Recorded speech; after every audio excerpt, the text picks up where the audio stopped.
He rejected her for being poor, and she bought his family business. The rain outside the cafe window tapped a steady rhythm as Elena folded her hands tightly around her coffee mug. The downtown Boston coffee shop buzzed with life, but inside her, there was only silence. Across from her sat James Whitmore III, tall, tailored, and entirely indifferent. His family name was stitched into the fabric of the city: Whitmore Real Estate, generational wealth, yachts, and silk ties. Elena, you're sweet, but this... James waved his hand vaguely. This isn't sustainable. Elena blinked. What? Do you mean? You're wonderful, but let's be realistic. We're from different worlds.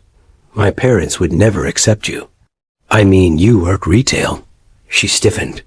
I'm a buyer for a department store chain, not just a he. Cut her off. Still, it's not enough. He stood up without waiting for a reply, smoothing the lapel of his designer coat. I need someone who fits my life. You don't. Elena sat frozen as he walked out. No apology. No emotion, just a clean break.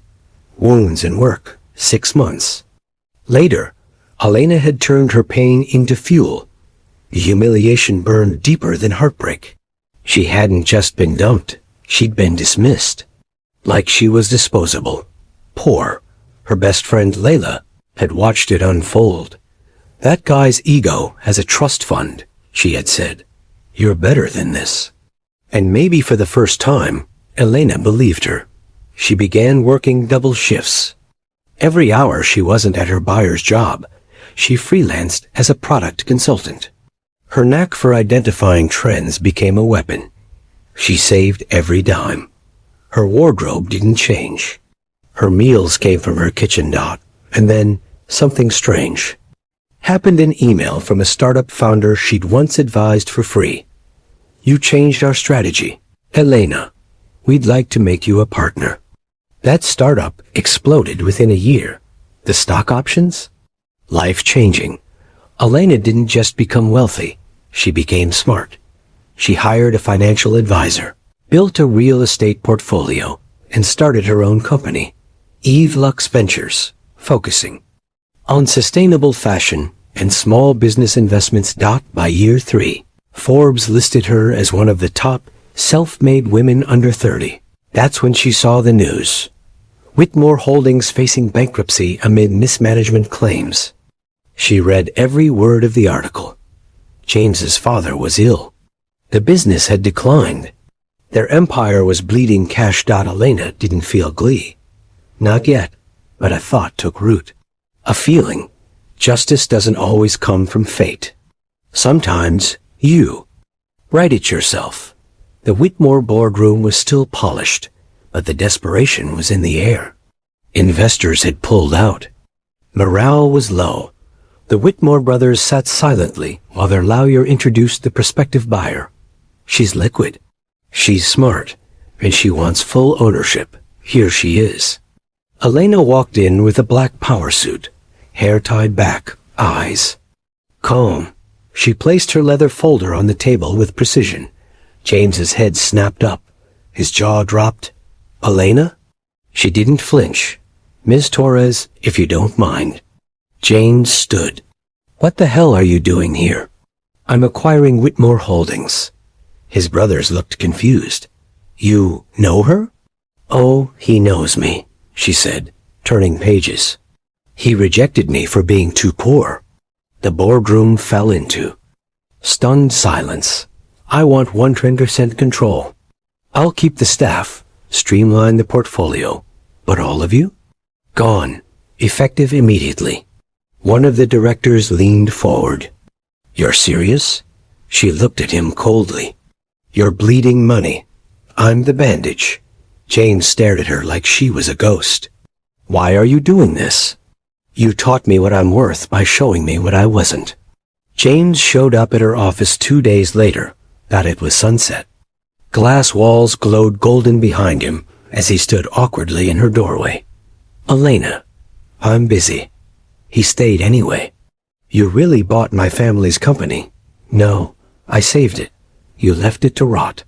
He stepped inside. You've changed. No, she said. You just didn't bother to look deeper. James shoved his hands in his pockets. It wasn't just the money. My parents pressured me. I was afraid. I took the easy way out. And that makes it okay? No, but maybe I was wrong. She raised an eyebrow. Maybe? He stepped closer. You always had fire. I was stupid not to see what you'd become. I didn't become anything, she said. I revealed what was already there. 3 months later, Elena was honored at a Boston charity gala for her work funding women-owned businesses. The hall sparkled with chandeliers and champagne. She wore emerald silk and moved like she belonged, because now she did. James was there too. He had been invited out of politeness. A guest, not a host. He approached her after her speech. You were incredible. She smiled tightly. I know. Can I buy you a drink? She looked at him for a long second. No, she said, but you can watch me change the world. The power of walking away months turned into a year. Whitmore Holdings was now Torres Enterprises. It was thriving. James had tried again. Emails, flowers, invitations. She never accepted. Because this wasn't about revenge anymore. It was about freedom. She hadn't just bought his family's company. She had reclaimed herself. Final note. Elena never spoke to James again. But his face was always the one she saw when she walked past the mirror of her past. A mirror she no longer feared. Sometimes the best revenge isn't taking someone back. It's proving they never should have let you go. My friend. Motivate me by becoming my first subscriber. I will motivate you by giving you a very good story. The central message is this. You are not defined by your current situation, but by your mindset and your will to grow. Elena begins the story as someone who is treated as less than because of her modest job and humble lifestyle. James doesn't just break her heart. He invalidates her value based on wealth, showing how society often judges people by their bank accounts instead of their character, intelligence, or ambition. Instead of crumbling under the pain, Elena uses that moment as fuel. She doesn't chase James or beg for validation. She turns inward, focuses on her growth, and begins to build something meaningful. Her journey becomes a lesson in emotional discipline and delayed gratification, choosing to build herself up slowly and strategically rather than seeking short-term emotional comfort. Elena's success isn't accidental. She works tirelessly, stays disciplined, and takes risks.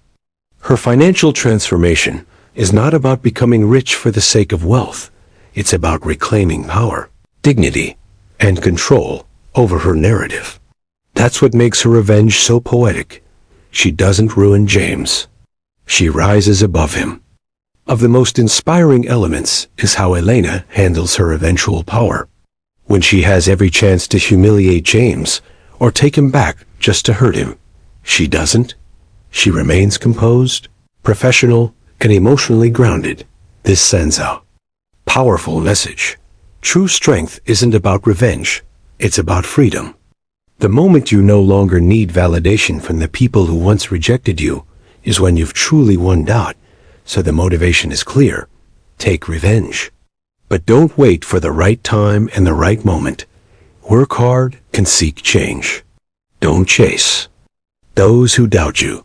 Become someone they can never catch. If you like this message, my friend, then definitely subscribe and like the story, and also share it with all your special friends.